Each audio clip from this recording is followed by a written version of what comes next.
Hey, welcome to welcome to this episode of the Contractor Commute. My name is Drew here with Ben Walsh, and today we're going to get into today we're going to get into proposals and why they matter to customers. So.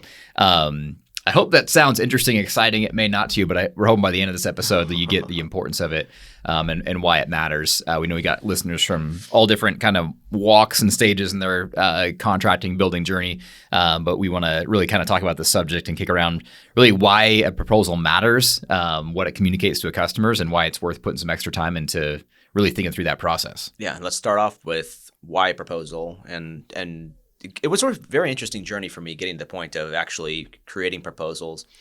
And part of it was I grew up in the building world, been around a lot of people that use these kind of quotes, bids, proposals, estimates interchangeably. Like, yeah, we'll get a bid out tomorrow on that. We'll get you a proposal, get you a quote. And sometimes the verbiage wasn't used correctly. They're four different words, mean four different things.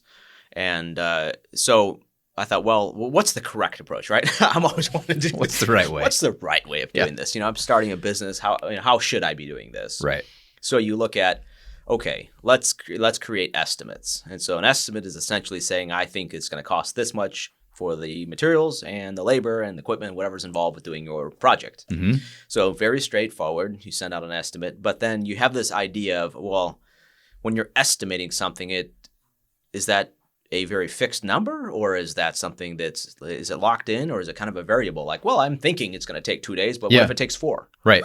Yeah. I mean, an estimate kind of implies that you don't know where this thing's going to land. Right. Yeah. Right. You're kind of ballparking it. Yep. Yeah. And a lot of my customers treated these estimates as the truth. These were, you said right one day, yeah, and you were there for 2. Right. So we're not paying for the other day. So I realized, well, maybe this isn't quite the right approach. I'm estimating something to be, I want to keep my word, but this is not. And then I thought, well, let's combine that with the contract. This is more of the legal framework for this estimate. And that works to a point, right? But then there was this moment I started realizing, well, what am I selling in a business? What am I actually, what's my value proposition? What am I actually, it's not just the service I'm providing, because we can go through that line by line and say, well, we're going to take out that wall, we're going to put in these cabinets, and we're going to put in this countertop, and anybody, in theory, could do the same work. Right.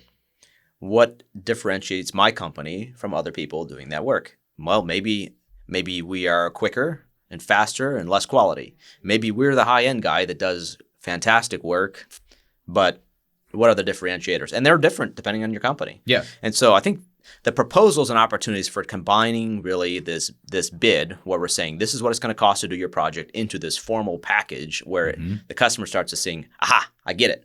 Right. This is why we're going to hire you or not hire you. Right. Yeah. So it bundles it together. And, for the elements of your proposal that are estimations, like, hey, you're able to build things in. So for like you had a remodel business. Hey, I'm pulling a wall down. Well, you find a big surprise behind that wall. Mm-hmm. That's something that it's hard to nail down exactly beforehand, but I think you can build those things into the proposal, right? Yeah, 100%. And you would put in things like, we anticipate, when you had that level of clarity, we anticipate this to take this long to do this, but this is a rough estimate, and you can put clauses in there and conditions in there. And so people are all your customer is understanding your approach. How are you looking at their project? And I also wanted to make sure if I was the customer that I'm looking at that proposal and thinking, yeah, this makes sense. This is fair. Mm-hmm. Good business deal. We both walk away and we're both happy. Yeah. Not always can that happen, but right. You try. Yeah. I think an estimate sometimes is in our language, right? Which is, hey, here's my estimate of the work I'm going to do, what I think it's going to cost. But it's not always in a customer-facing term or a customer-facing format per se. It's not customer-friendly. Customer-friendly. That's probably, you're putting it into their language, into their understanding level of what you're doing. And the entire package, the legal part of it, the contract, payment terms, all those things. We'll get into the elements of a good proposal, but putting together in one package so you're setting great expectations up front and they know what they're signing on to. Yeah. And then you also convey what you're about as a company. And from there's a tendency to either undersell or oversell, but the proposals and opportunities for it to get that balance right. Yeah. We're depending on what stage of a company we're at. Let's say somebody's been doing this for 20, 30 years. You're doing a fantastic job. You got a great team. You know your processes. You're able to sell that. Right. you're first starting off, you've been in for 2 or 3 years, but you do a great job, you take care of the customer, and you can sell that. And so this proposal is a way of reconciling that together, where somebody knows that the consumer knows what they're buying. Yeah. As opposed to just saying, I'm going to go ahead and put the cabinets in your house. Right. That's the service. That's the thing you're going to do, but it's not the entire reason for purchase. Or the reason for to what quality level, how quickly. So, I mean, I think it's communicating the value you bring to their project. Yeah. Now, you mentioned like in the beginning, you just did estimates and kind of then you evolved into this ideation of building this complete proposal. What impact did you see in your business when you switched from doing the standard estimate, which, a lot of guys are drafting up either on pen and paper or just a, typed up Microsoft Word thing to the complete proposal? What impact did you see to your business? Well, a couple of those things were somewhat intangible. The customer's feeling about what they were receiving was less about, well, I'm going to review the line items. Okay, how many of those are you doing? They're $100 a piece. That's kind of the feeling of an estimate. It's line by line, hour by hour. People are kind of analyzing that aspect of it, whereas the proposal disconnects a lot of that cost-related stuff, and now it says, here's the package. Here's what we're doing. Here's the scope of work. And so the impact to that was people were less scrutinizing what they could see in the numbers, and they were more about saying, oh, I want you guys to do this because clearly you know what you're doing. And so we switched from this line item approach where we're saying, well, we'll be there for, so many days and we're going to mark this up so much, and people just look at that. Yeah. So it helped us engage with the right customers as well, because now people, saw what we were providing, gave us confidence too, right? So there was two sides to it. Yeah. We came across very professionally because this was a very 13, 14-page document that explained exactly what was happening on that project with clarity of the numbers, clarity about who we are, why you hire us. Here's some work we've done before. And people are like, wow, this is a package. It's not just a few numbers that you could just scribble together. It's not just some guy showing up at my house and doing work. Yeah. It's like there's a brand and professionalism behind it. Yeah, that's exactly right. Yeah. Yeah. So I think a couple of things you called out. It's like, gave you more confidence as the contractor, gave your customer more confidence as well. And I'm going to assume that you're probably able to close more deals at higher profit margins. Yeah. I started learning the transparency I could have even in that process was really kind of a relief almost, because so many times I grew up in this industry where a lot of times people were thinking, well, you try to mask, like in order to make money, you kind of mask how much money you make from your consumer. Yeah, the trade secret. Right. It's about $2,000, for that specific line item.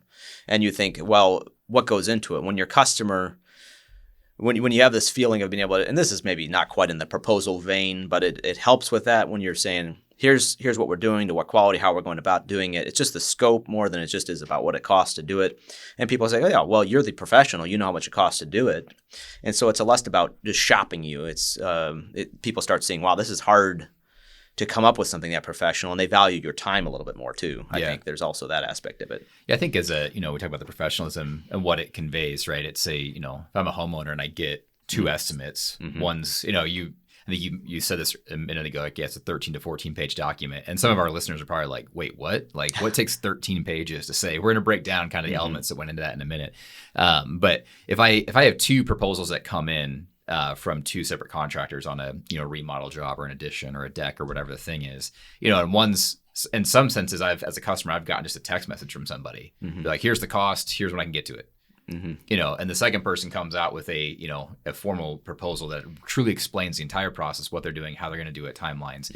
Even though that second one might cost more, because as a consumer, we always talk about what you communicate versus what you convey. The first guy communicated via the text message, the price and when he do it. Yep. So technically he communicated. Yeah. But the fact that it was a text message or just a picture of a written document, which we've all received that before as customers, it conveys that there's not a lot of forethought. It conveys not a lot of detail. It conveys, as a customer, I'm like, do they really know what they're doing, right? Where I think like that more formal proposal that comes in as the consumer, as the customer, you communicated the same thing, but one conveys professionalism and, okay, I can probably trust this guy with my money.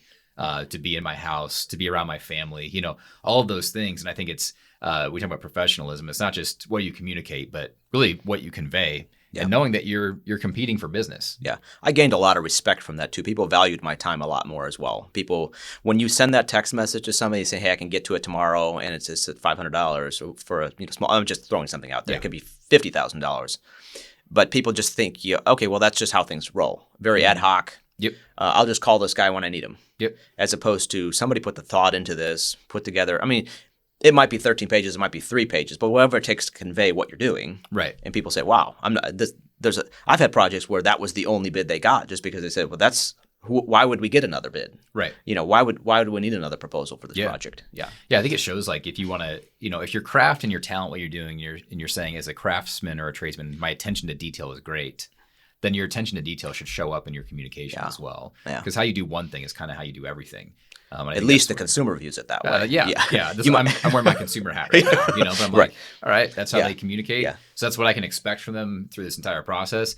And this might be, other than purchasing my home itself, this might be the biggest check I've ever written in my life.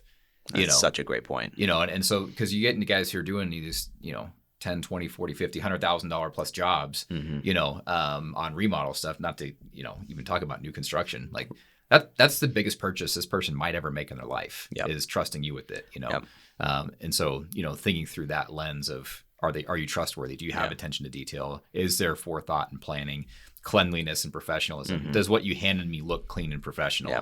Because if you can't hand me a clean and professional proposal, kind of tries to be clean and professional in my home. Yeah. There's a double-edged sword here. And part of, if you don't feel comfortable putting that effort into creating this proposal for somebody, you might have the wrong customer too. Mm-hmm. So it makes us qualify things better. Yeah. Because suddenly you realize, okay, I'm going to put a couple hours into this. Yeah. Maybe more. Yeah. I got to make sure that I have a chance at this. So you want to set those expectations or discuss what their expectations are up front, saying, if you're looking for the cheap guy, I'm not that cheap guy. Yeah. Or if you are, what does cheap mean? Yeah. I think there's in one episode of the podcast, and I think it was there's one guy we talked to in Florida said, hey, like if you're new to a market, he's like, and you don't have a track record yet in the community, he was like, if you could choose between being the cheapest or the most professional, he was like, be the most professional. Yeah. But a lot of times we default to like, well, if I'm newer, I got to be the cheapest guy out there. Yeah. Not always the case. And what you do in this proposal aspect could actually help you get a leg up and not being the cheapest guy out of the gate. So if you're just getting started and you're listening to this and you're already overwhelmed, we're going to break this down and make it really simple here in a minute. So I learned that lesson the hard way myself too. Yeah. I started off, I'll just go in cheap. The cheap people were the most disrespectful, the most demanding, the people that cheated me. They were at the tail end of a job, seeing how much they could milk out of it, and I thought, what in the world? We're bending over backwards trying to create a good reputation, get starting in the market, and I started realizing when you're cheap, people don't value it. Yep. You're the Walmart. It's $2. I don't care about it. I'll throw it out when I'm done. Yeah. People pay for value, and if you haven't paid for it, you don't normally value it. Yeah. If you got it for free, you don't really care if you lose it. So true. Yeah. So we talk about professionalism, confidence, the ability to charge more. And again, we're not just trying to charge more, but we are trying to charge a healthy amount for the sake of your business. Can you kind of elaborate on the ability of why this allows you to maybe build in healthier margins for your business? Yeah, well, I think it justifies some of the things that it's not as though you price differently if you didn't have the proposal. I think just people start understanding, well, somebody created that proposal. Somebody does all of these other details. Somebody takes care of me. And these are services, if you are providing to your consumer, they need to pay for. Yeah. So this is a fair deal. Right. So it's not that we're just artificially inflating the price, but if you have a very solid company, you provide a great service. And so people listen to this podcast, you're running a business and you want to grow, you want to scale, you want to treat your customers right. Those are all very healthy things and very valuable things. That's what a consumer wants. Everyone has all of these horror stories about this guy got halfway into the job, did trash work, disappeared with with their money. I mean, so people are trying to protect themselves against those situations. And when you're that guy that comes in and said, no, we've done this before. It's not the first rodeo. We're going to take care of you. This is the framework for it. And it's accurate. It's detailed. Suddenly there's this relief, the consumer. And there's also a bit of grace, and they're a little more lax with you on things that don't go right as well. Yeah. Because they're like, well, that's just a mistake, as opposed to, this is the sign of trouble. Abort. So that's another side effect of it as well. When there's that trust and from the framework, the ground level really is the proposal. This is the framework for a good job, the foundation.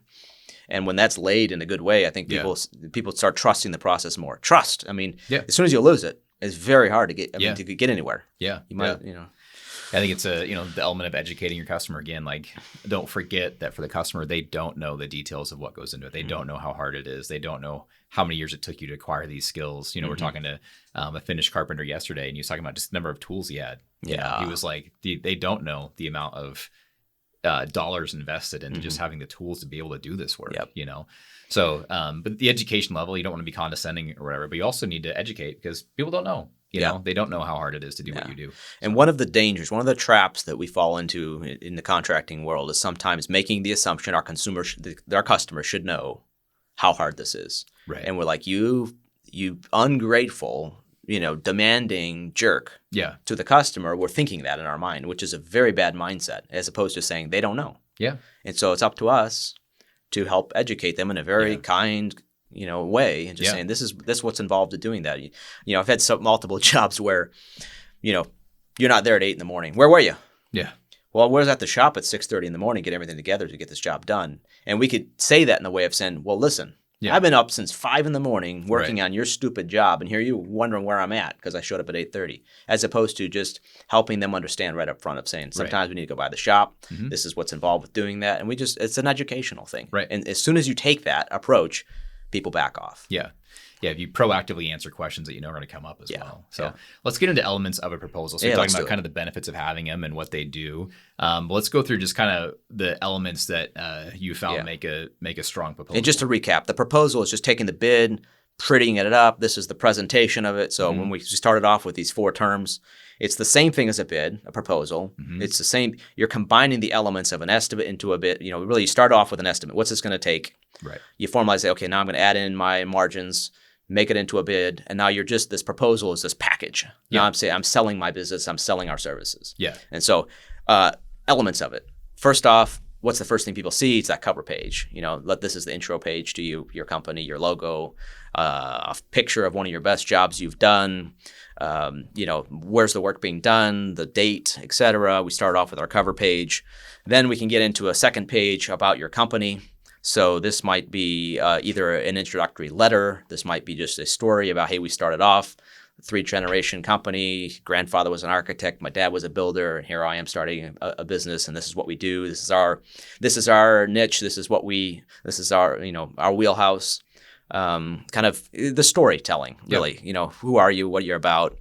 If you won awards, you're part of trade organizations, A+ rating with the Better Business Bureau, all of those things are things to brag about, throw at the bottom of that page. Then you get into the work. So examples of projects you've done. In my case, we went through a couple of example projects, sometimes specific to the type of job we're doing. So if we're doing a new home, we would show new homes we build. If it was a remodel or whole home remodel, we would reference maybe this, historic property renovated, and this was kind of a crowning moment for us. 1912 home, we restored it to, this beautiful piece of, we restored it to just, just better than it was in the original. But so those were moments we could show and kind of tell the story, tell a little bit about what was being done there, show some photos of the work. People are like, whoa, that's pretty. Yeah. Well, I mean, a picture's worth 1,000 words, right? Oh, people man. want to see that you've done what you're about to do. It's not the first time you've done it. Yeah. And it's, if you don't, there's other episodes we could do on social media and things like that, just to show basic before and after pictures. It goes a long way for people to see, oh, you've done this before. Yeah. This is what I can expect. Yeah. And never use a stock photo. You want to tell the story behind that photo. Yeah. And even sometimes this might be in one of those situations where you need to go hire a real estate photographer to go shoot one of your jobs after it's done. Yeah. Because in my case, we were doing all this pretty work, never gave a thought about actually snapping good photos of the work. And then you get out there, somebody's selling a home and they shoot pictures of your job and you're like, wow, that was nice. Yeah. So, I mean, $300, you get somebody to shoot the whole house for you in a remodel case or a new home, and it's just beautiful. Right. It's worth show it off. Yeah, it's worth it. I think it'll help you close deals. Yeah. Yeah. And again, what you're doing is you're building trust, you're building confidence by inserting that into what you're doing. Then you have the scope of work. Now let's get into project-specific things. Where's this being done? What's being done? And this might not work for everybody, but I took the approach of, instead of really getting into numbers, we just went through details about what's being done. So really just defining all of the tasks for the project and really leaving off the numbers, but just saying, okay, we're going to, in this home restoration. These are all the demolition things we're going to do. These are all of the framing related things we're going to do, all the mechanical things, electrical, plumbing, etc. And just going through the whole job by trade. If you're a single trade, you're an electrician, you can go by more specific categories of saying, okay, well, these are all of the, switches and outlets and lights and whatever. You can organize this thing so people can follow along what's happening. And sometimes it happens by room too. Like this is all the stuff happening in the family room. This is all the stuff happening in the dining room, etc. So you really just define all of the bullet points of these are all the things being done. And then sometimes a section totals is helpful. Where you can say all the plumbing work is this, or all the work in the kitchen is this. So people can kind of start tracking, okay, well, these costs are adding up as you go. But the thing that I found problematic is giving people these very specific numbers to pick apart. Yeah.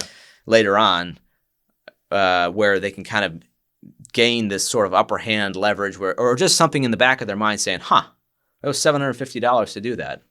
It just didn't seem like it should cost that. Right. And then there's something else that's $500, but it took you $1,500. Really, it should have what it should have costed. Yeah. So they don't look at those lines. They just look at the one line that you could just crushed it. Yeah. You got it done quick, or maybe it wasn't quite exactly as you thought it would be, and they're going to look at that line looking for a deal. So it's not worth it.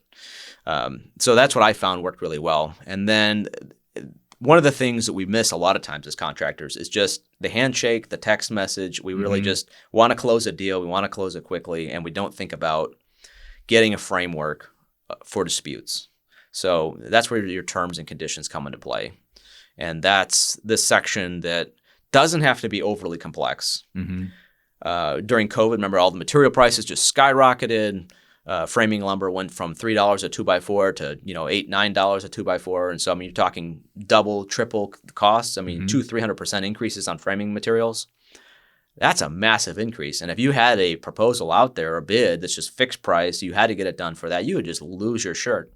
As opposed to a contract that says, well, if material prices increase by more than 5%, that cost is passed along to you. You can put a clause in your contract. Yeah. Somebody needs to pay for it. This is unfortunate, but you're not a charity. Right. If somebody wants it in their house, they can either wait, they can abort, they can do something else, but it's a cost. Yeah. There's ways of structuring things like that in there. The other thing is, another thing that came up on some of my projects was leftover materials. Hey, that's my stuff. I paid for it.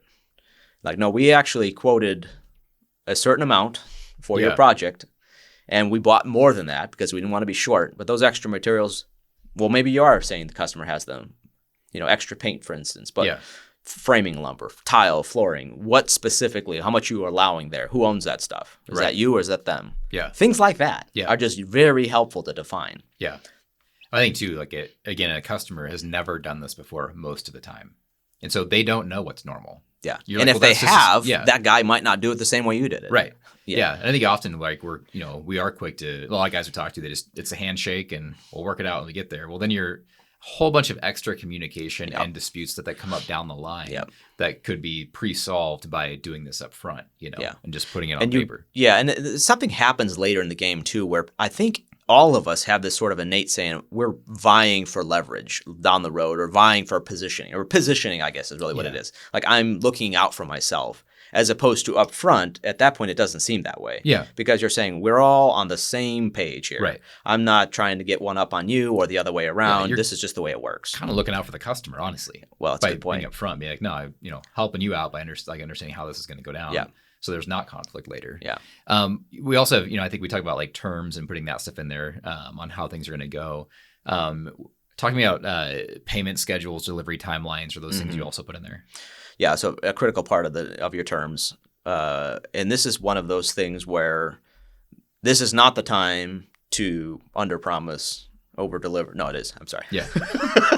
You want to be able to say, this is a timeline that's way more time than you actually need to get it done from a standpoint of what you actually, your internal calendar should not be your customer-facing calendar. Yeah. If we think it's going to take 2 weeks, it's going to take 2 months. Yeah. There's no reason for you to put extra pressure on yourself in this situation. And be specific about if anything changes from the original scope here, all of the timelines change along with it. I ran across that so many times and finally needed to get a clause in my contract of saying, if one line changes in here, the timeline changes with it. Right. Like a change order. Yes. Yeah. While we're at it, is no longer get it done in the same timeline. Right. Yeah. Or budget. Yeah. Right. Well, good point. Yeah. Hey, can we add on that? Throw that in. People are trying to look for that value proposition. They can just say, hey, while you're there. It's like, no, not while we're there. That's an additional charge, and just staying on top of that. So what happens in a change order, how you build those out, that's a good thing to have in there. Then the payment schedule is it all paid up front? Is it 50% now, 50% later? Is it weekly? Is it, if there's a bank involved, bank's not paying for anything up front. Right. So, every 2 weeks we're going to have a draw. This is what it looks like. What kind of holdbacks do you have? You don't want to get to the end of the job and the customer thinks, well, I'm going to hold back 20% until you finish the punch list. Yeah. That needs to be defined in your contract. Right. Of saying, no, this is, substantial completion. We're going to hold back this amount until things are done. And, making sure that it's immediately available funds that they have to pay for it is in your contract as well. Not we don't have the money. Yeah. So. Yeah. I sense a whole other episode probably on terms. Honestly, I mean, there's a lot you can get into. Yeah, there's a lot normal, there. Especially what's normal, what's acceptable, what's smart, on both sides. So, we'll flag that one and come back to it, I think. So you get terms in there, payment, timeline, breakdown of costs, and then acceptance, dates and signatures. Yep. What's the value in that? Yeah, well, I mean, it's so easy to just say, yeah, we're all agreed, right? And get the signature on it. Just get it done. Because it's a commitment from both parties. This is the framework for our project, and it makes sense, right? But it's an easy step to we all want to be that trusting person until you find somebody that takes advantage of you. Right. And I think the consumer also feels like if they're not willing to go ahead and put ink to it, you have a problem too. Right. Because they're looking, and they might say, well, I got cheated in the last job. It's like, you don't know that. Just get it done. This is the way we work. Make sure that you have the same process all the time. So, and then sometimes we would do a summary as well of all the fees involved in a project, where it was a nice clean table. This is your plumbing, electrical, HVAC, et cetera, and just go down the line for all your different categories. That helps too. The consumer can say, okay, well, and then it came up to this total. Yeah. So, I actually put in there too, profit was a line item. Yeah. Interesting. It's 12% profit. Right. And people are like, okay, well, you made in 12%. That seems fair. Yeah. That's interesting. Yeah. I think some guys are probably afraid to do that. Yeah. I found it, I never had an issue with it. In fact, it was like one of those things where, now make sure you get all your overheads included in, because that's a cost. Yeah. So the profit is on top of all of that. Yeah. That's the danger of trying to if all the expenses are paid and all the bills are paid, the profit's on top of that. Right. That's what goes in the business account at the end. Yeah, exactly. Yeah. All right. So let's talk about how we do this, right? Because there's a lot for some folks who maybe love building and don't love being behind a computer. Like they're that's a lot of our audience right now. Yeah. They're like, what? This sounds like a lot. Yeah. The good news is there's a lot of tools and things you can do to make this a very simple, repeatable process. So it's not this overwhelming thing to get a proposal out. Yeah. And you can create a really high-end looking proposal without starting from scratch or having to hire someone to do it for you. So how would you recommend going about doing this? Yeah. Talk to a low tech audience who's maybe like, I don't want to be behind a computer. Yeah. Sounds like too much. There's an initial investment. And I think that's the thing that we just need to get okay with. Yeah. Sometimes it's, wow, it has a price tag. Mm-hmm. And I think it's worth the expense. Not just dollars, it's time. You're putting some time into saying, how do I want people to see my business? What does that look like? There's some great templates out there. There's a couple of tools. Proposify and PandaDoc have these sort of construction proposal templates that you could sort of customize and make them work for your business. The problem with that is you're going to put a little time into that. You're going to customize it to fit you, and then you're going to be paying for a software like that. There's Google Docs. There's Microsoft Word. There's even the potential of hiring somebody to build a template for you and saying, okay, now I'm going to put in my details on these 2 pages, and all the other stuff's built out. Right. Because that's a skill. Yeah. And when you hire somebody to build your house, you hire, one of our listeners, one of the people they're actually experienced and gifted at that. They have, and so when it comes down to proposals, that's a skill. So sometimes it does come down to saying, hey, I'm going to hire somebody to build that cover page for me, the About Us page, all of these other follow-on, and then I'm just going to put in the details. Yeah, that's worth doing. I've seen several guys really do that well. Obviously, we can hawk what we're doing is being able to build, have all of that process automated. So as you build out all of the costs involved with doing something, that's all starting to just flow right into a proposal without you having to build that. Yeah. And then you're just customizing this cover page and about us page, and you're showing off your work. And right. So I mean, that's something that when I was building, that I would have given anything for. Yeah. But, Yeah, I think if you look at what we're doing here at ConGenius, it is having it all flow in. And yeah, this is our podcast, and we're not like hard closing you with sign up for ConGenius. Right. I think our point is get a proposal process in place and make it and do what works for you. Mm-hmm. I would say in that process, check us out at ConGenius, because our goal is to make the complex simple. Because even if the complexity of this just sounded like a lot, part of what we're doing is trying to make it really simple. So as you're building what you would normally build anyway through an estimate process, that whatever you're doing, our goal at ConGenius is to spit out a great looking proposal at the end of it to take the pain out of that process and help you win more jobs faster with higher margins. And it really comes from our experience. Yeah. It comes from actually having done it and saying there must be a better way. Yeah. And that's really where it's not about just creating software for software. It's really trying to really solve a pain point, meet a need. So I was talking to a guy yesterday, a carpenter, and he said doing invoices and estimates is he's like, it's the worst part of my job. He was like, I hate it so much. He's like, I'd rather out be doing physical labor in the hot, colder sun than being sitting behind a computer working on that sort of stuff. And so I think for a lot of people that, that may be, the case. We're like the dentist, Right. We take pride, we want to be a good one though. Yeah. But I think that's the thing. It's like, no, we're taking the pain out of it, making it as simple as possible, with not an idea to impress you with our fancy software. Like our goal is to help you run a better business and take some of the pain out of the parts of the job that may be the most challenging. Yeah. In that journey, there's a lot of paths that really to get to the point of having that professional proposal. And I think at the end of the day, when you have that, you'll feel really great going to customers and being able to say, this is what everyone's clear on what's happening. You're clear on all of the intangibles are defined, what your business is about. People look at the bottom line number and say, okay, that's what it costs. Right. Yeah. And if not, you're not losing money too. Right. You got the right customer. You're not going to win them all, but the ones you want, you got a really higher likelihood of closing them. Yeah. And you're not going to spend 40 hours a week building a proposal. Right. Using a tool like ConGenius. Yeah. And it's got to be templatable where you can say, okay, I've got my bathroom and I've got my kitchen, and where you put that time in once, whatever it is you're doing. I got new homes, and you just put the initial investment. Once the initial investment's there, it's a beautiful thing. Yeah. It's like buying any tool. I mean, really. Yeah. It's about investing in a tool to help you do a job faster. Yeah. Does it take, some time and effort to learn how to use the tool? Yeah. But once you know how to do it, is it going to save you a lot of time every single time you do it going forward? Yeah. Yeah.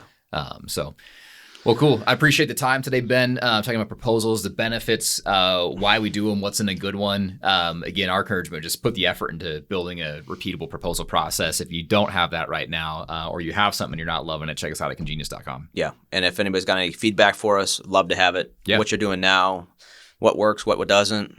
Love to hear some comments too. Cool. All right. That's a wrap for this episode. We'll see you guys in a couple weeks.